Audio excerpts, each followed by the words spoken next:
uneven Stephen King adaptation, The Stand can't quite convey its apocalyptic stakes. In terms of post-apocalyptic shows about a viral communicable disease causing the end of the world, CBS All Access, The Stand falls somewhere between Amazon's Utopia and AMC's still kicking The Walking Dead franchise. Classier than the former, which gleefully used violence as a narrative shortcut, but somehow more glacially paced than the latter, The Stand arrives at a coincidental time given how we live now. But this adaptation of one of Stephen King's most dense, sprawling works never quite reaches the epic scope illustrated so clearly in the 1978 novel. Instead, showrunner Benjamin Cavill have applied a strangely sanitized sheen to the central threat of elemental evil, resulting in a miniseries that feels simultaneously over-detailed and underdeveloped. That conflicted quality makes the danger faced by the community serving as humanity's last stand curiously subdued, and The Stand struggles to distinguish itself outside of its exceptional casting choices. Nearly all of King's novels have been adapted in one way or another, and The Stand miniseries has a precursor of its own, a 1994 version broadcast on ABC with a deep cast of TV and movie stars of that time, including Gary Sinise, Rob Lowe, Jamie Sheridan, Ruby Dee, Laura San Giacomo, and Molly Ringwald. Boone and Cavill assemble a similarly stacked roster for their version, turning to actors who might already be familiar to fans of King adaptations, Owen Teague, of the latest film versions of It and It Chapter 2, legends in their own right, Whoopi Goldberg, adding welcome brusqueness. A number of Hey That guys, James Marsden, Greg Kinnear, Ian Bailey, and the deliciously threatening Alexander Skarsgård, combining the sensuality of his Eric Northman from True Blood and the impenetrable malice of his Vernon Sloan from the thriller Hold the Dark. Most key to this whole endeavor are Goldberg and Skarsgård, who play Abigail Fremantle and Randall Flagg, respectively, one side light, the other side dark.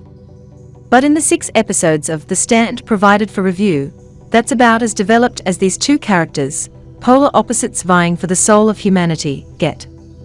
The miniseries, which will be 9 episodes in total, airing weekly on CBS All Access beginning December 17th, works in the right details. The dull thud of Flagg's boots as he approaches, the way he appeals to people's basest instincts, his immense attractiveness to men and women both. It helps that Skarsgård has chemistry with everyone with whom he shares a scene, from Nat Wolff playing sniveling right-hand man Lloyd Henreid to Amber Heard's troubled Nadine Cross. But on a grander scale, the inability of The Stand to situate the grander ambitions of both Mother Abigail and Flagg demonstrates its narrative shortcomings. Readers of King's novels, in particular those aware of Flagg's recurring role in the author's mythology, will be able to add perspective that the miniseries does not itself provide. Viewers going into The Stand without that knowledge, though, might be underwhelmed by how the miniseries presents these options for society's path forward, and that tonal ineffectiveness permeates throughout.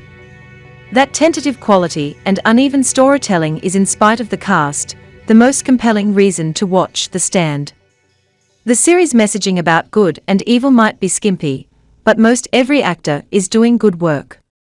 Marsden and Teague highlight the difference between a good man and a nice guy, with the latter doing a particularly creepy Tom Cruise impression.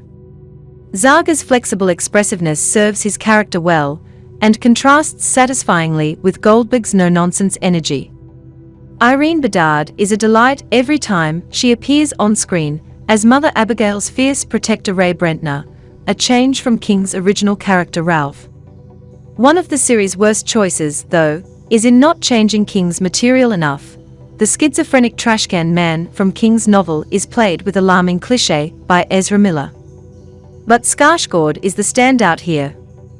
The series' best moment in its first 6 episodes is Flagg's silent beating of a man in a glass elevator in his Inferno casino, the emphatic blood splatter shocking a crowd of revelers who thought they were accustomed to everything offered at Flagg's carnival of depravity. Skarsgård's quiet, almost regretful, delivery of "my sincere apologies to the housekeeper" when he steps off the elevator is a chilling denouement to a scene of grotesque violence. His Randall Flagg deserves a series more willing to meet his menace than The Stand.